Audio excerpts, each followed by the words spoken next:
Oh, must be that time again. You know who it is. It's Zeus Cruz of Olympian Multimedia, giving you another segment of Get Things Done. If you follow me in this direction, bam, to the whiteboard, in dedication to National Book Month, I thought it would be apropos to discuss for aspiring authors and accomplished authors some writing tips. Not so much specifics when it comes to your writing process. These are just helpful reminders as you're going about putting your book together that could assist you to stay focused at the task at hand and help you stay motivated. You know, keep that little pep in your step, or in this case, in your writing hand, right? So let's check them out. Let's start with number one. A rough draft is a revelation, not a setback. So, of course, you have to know you're not going to knock it out the box once you start putting your book together, correct? You know, your first version, that rough draft, it's not going to be perfect. There's going to be mistakes made. Don't look at it as, like I mentioned here, a setback or as a failure, because it wouldn't be really logical on your part to believe that your first draft is just going to be picture perfect. So with that regard, you should allow it to be like a learning lesson or a revelation. Keyword in revelation, it reveals something to yourself to understand that, okay, I have some good points and they seem pretty strong, pretty sufficient in the way I carried it out in my manuscript, but clearly I made some mistakes. There's certain parts there that I need to tighten up on. For example, you might notice a couple characters within your story. The character development is just not there. The characters seem a little bit vague. So as from a reader standpoint, they're not going to really be invested in your character because there's not really much there. There's not much personality. There's not much backdrop. I don't really have an understanding of how this character fits in this story. So in that regard, it's a little bit of a setback, I guess. But don't look at it as a total setback. It's just a minor mistake. You just can easily revamp yourself, look at your story again, make the necessary changes so to strengthen the resolve of that character. And of course, it's going to make your book better, right? So let's go to number two. Be aggressive with your revisions and embrace honesty. So on one hand, you could be your toughest critic. I know I am. But also on the other hand, you might let your ego get ahead of you, right? Where you're thinking that, wow, I just did everything so perfect. This book can't get any better. That's a little bit of delusion setting in, because there's always a way for you to improve yourself. So you need to be aggressive with these revisions. Whatever mistakes that are made within your book and how you're going to go about formulating your book and putting it together, you need to be aggressive and get a really truly understanding of what is needed so that not only is your book better, but it feels complete, it feels whole. The reader, once they read your book, they're really going to be, like I said earlier, invested in it. And embrace honesty. You know, be honest with yourself. You know, of course, we want to put the best product out there. But it starts with being honest and embracing that. To know that, hey, I'm reading this. It's not half bad. But there are certain things where I could get a little bit better at and tighten things up. Let's go to number three. Your words are your identity. Stay true to yourself. Don't chase trends. So the reader is hopefully going to get a glimpse of who you are as an individual and as an author. So your words should identify yourself as such, right? And then stay true to yourself. You know, stay to your vision at hand of how you're going to put your book together.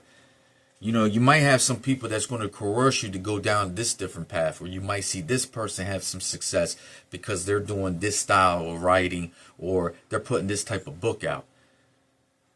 Okay, but you could go that route, but you might end up putting putting a book together or a concept together that you may not know too much about yourself or you experience yourself, right? Even in the world of poetry as well, you guys know I'm a poet. You know, you might come across some people that's going to tell you you might want to write on these certain topics.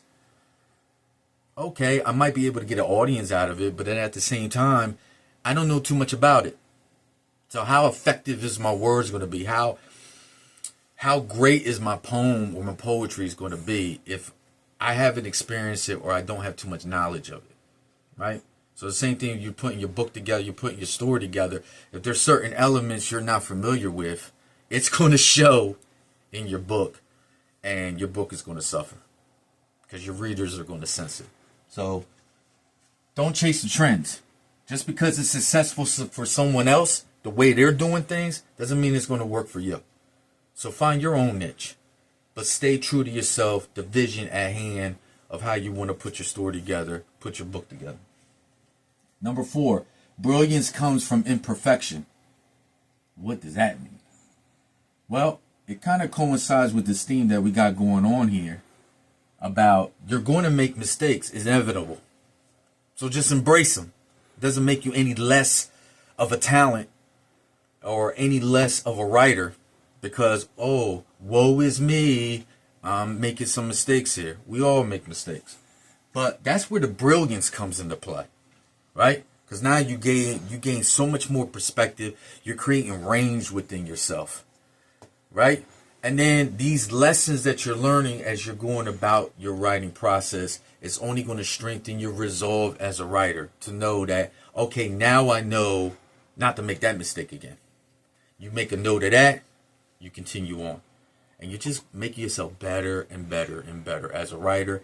And you're getting more fortitude when it comes to your art form, your craft, right?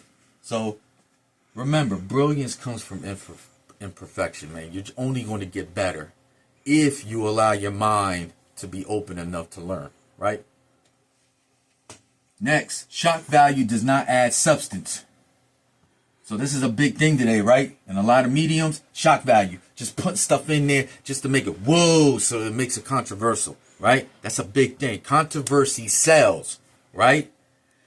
But if your true intention wasn't to do that, then it goes back to number 3 about don't chase trends, right? Everybody seems to be doing that. And some people have gotten success by leaning on controversy. But if you really want to put out a really good book, don't put shock value type of elements or things in your book just for the sake of just putting it in there. If you are going to put something that's controversial or does have a little bit of shock value, let it have some purpose within the overall frame of your book. Just don't put it in there just to put it in there to just make it like, wow. Because the backlash would be a reader only going to be worried about that one part. But they don't even care the rest about your book. They're just going to be like, man, did you see chapter 5?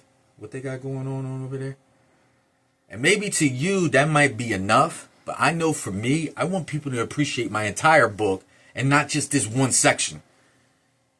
And just for the sake of, because I made it kind of controversial and putting the shock value, just putting some things in there that's just like, wow, it blows your mind, you know? So just remember that just because you put these kind of elements in there doesn't mean your book has substance or has value in itself, right? So if you're going to do something like that, let it mean something. Let it have some purpose. Number 6, do not worry about the end. Enjoy the journey.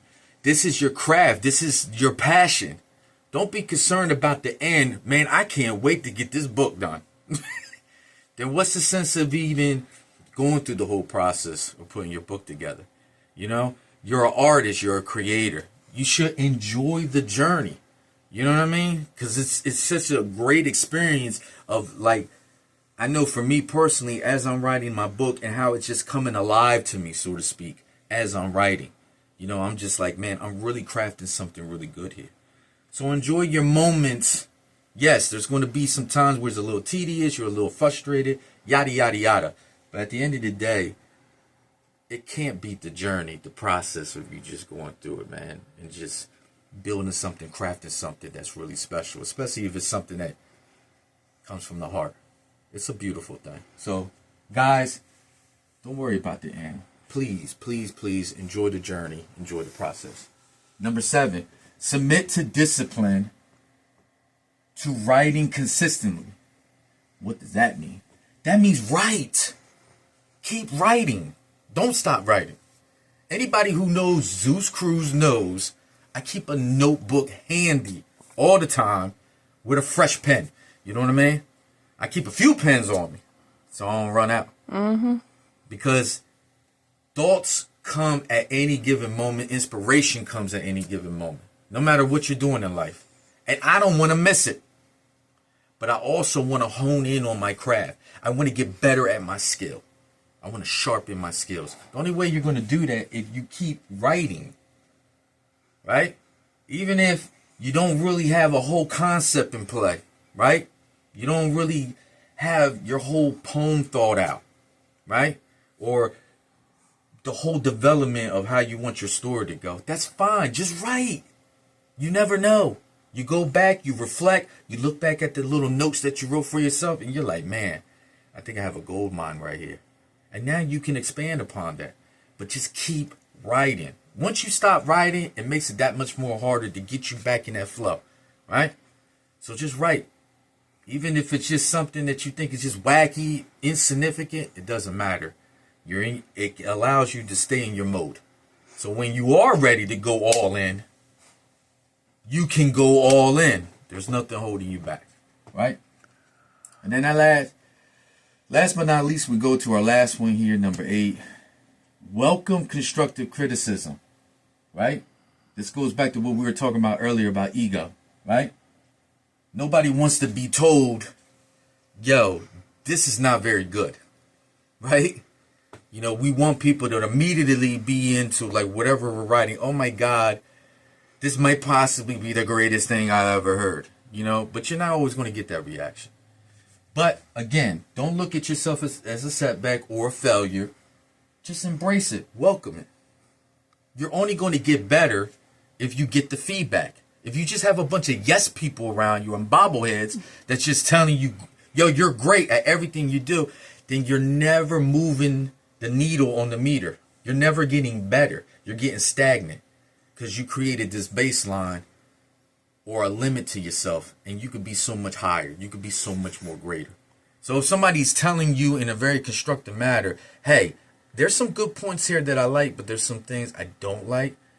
And especially if they take the time to give you them details, like these are the things I don't like, that gives you a measuring stick, so to speak, to use, a template to use that you could base off as a point of reference to know, like, okay, you know what, you're making some valid points here. Now you can go back and just strengthen, or with your next book project. Now you know a little bit of what people are looking for out there. And now you can incorporate that. Don't lose your vision and all the things that we talked about earlier. Don't lose that. Don't change who you are. But on certain things, you can just kind of strengthen your resolve, make yourself a little bit better. So that's about it. I mean, I hope this was helpful for you guys. These are writing tips that I incorporate into my writing, into my poetry. I hope it helps you guys out there. Again, this is in dedication of National Book Month. We definitely are encouraging people to go out there and read. Definitely support local authors as well. Namely, myself. This video wouldn't be complete if I didn't put my plug in. You guys know, I got my brand new book. It's called Dimensions. And it's a compilation of short stories along with poetry. I've been getting pretty good reviews. Some people were a little with a couple of the stories, where it's like maybe a bit too vivid, a little bit too graphic. But at the same time, overall, I've been getting good reviews for the book. I definitely will appreciate the support. So definitely check it out. It's available on Amazon, Barnes & Nobles, and Goodreads.com. So please do yourself a favor and get the copy of my new book. It's called Dimensions. Go beyond your realm to other worlds. And that's about it. Appreciate you guys tuning in. You know who it is. It's Zeus Cruz of Olympian Multimedia. And the only thing left to say is get things done. Check you later.